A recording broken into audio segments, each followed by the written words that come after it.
Hi guys, let's cook sweet potato bowls. I had this dish a couple of weeks ago at a restaurant in New Jersey called Mediterra, one of my favorite restaurants, and this dish has a lot of components. I wanted to recreate it for my family to try. So what you do is you make a stew with some garbanzo beans. This has some onions, garlic, and then you have to roast your potatoes. I'm air frying them in my air fryer, and I'm just using the air fry function on my toaster oven actually. So once your beans or your stew comes to a nice boil, you're going to add all your seasoning, which is just salt, pepper, cayenne, and some roasted cumin. On the side, I'm making a salad with arugula, apple, salt, pepper, lemon juice, and then some candied pecans, which I added just a little drizzle of honey and a sprinkling of salt and very little cayenne pepper for that extra kick. And then what I did to this is I just mixed it together and I just added it to the oven while the sweet potatoes are cooking and near end of their cooking cycle. So this will toast up nicely and it'll just give it that nice smoky flavor. On the side, I'm making a sauce with yogurt and some sumac and some salt, and then just mixing this up together. This is going to be our sauce that balances everything else out. It is going to be a little tart from the yogurt itself as well as from the sumac. Then I have my halloumi cheese. This is a grilling cheese that's normally made with sheep and goat milk, but this is cow's milk from Aldi's. I also have a water bath going for my poached eggs. Look at how beautiful the stewed garbanzos look. I have added some tomatoes to this and then I'm going to let it simmer. Now once our water comes to a boil, just lower it down and let it simmer on the side, and meanwhile toast up your halloumi cheese. I have an egg ready. I also have my water boiling. The perfect way to poach eggs is to add some vinegar to your water. You're going to bring this back up to a medium simmer and keep it at that level. And then once that is ready, you're going to add your egg to this. Now the vinegar that's in this water helps keep the egg protein together so it doesn't spread. I'm going to create a whirlpool with a little rolling pin that I have here. It's my Indian rolling pin. You can even use a spoon, the back of a spoon, but creating the whirlpool keeps the egg from spreading further, and you'll see it'll kind of encapsulate the yolk and perfectly create like a nice little round. Now you noticed how my egg sank to the bottom. It's just because these are probably older eggs. If you have nice fresh eggs, this should immediately come back up to the top.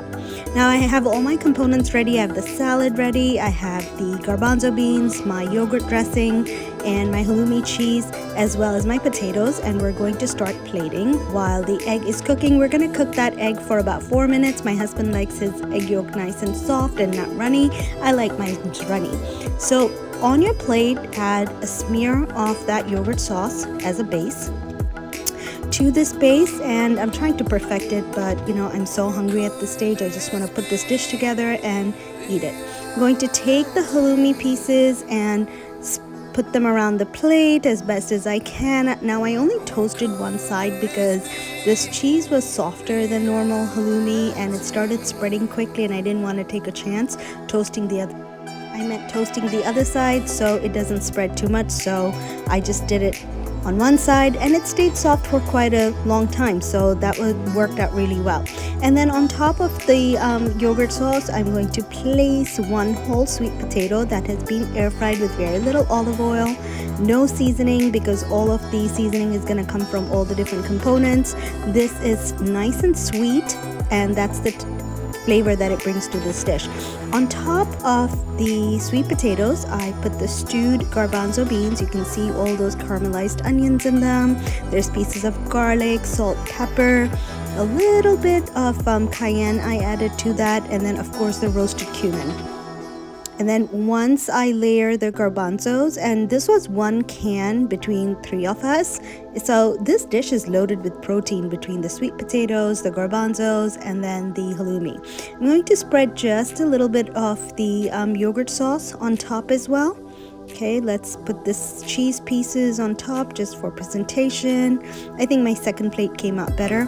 Let's go check on that egg. The egg is nicely done. Remember, my husband likes his fully cooked. So this I'm going to continue cooking for like another minute.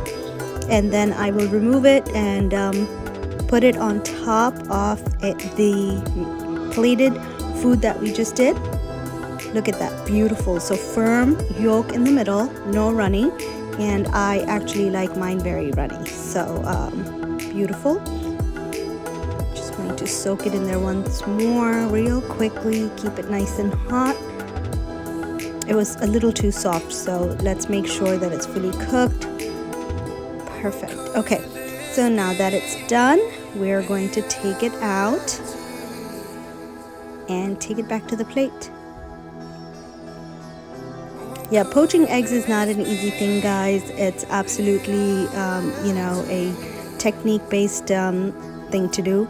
Okay, so back to our dish. We're going to get the salad ready on one side. Now, I noticed the restaurant had greens on the actual plate, and they also had mushrooms on the plate, which I did not make.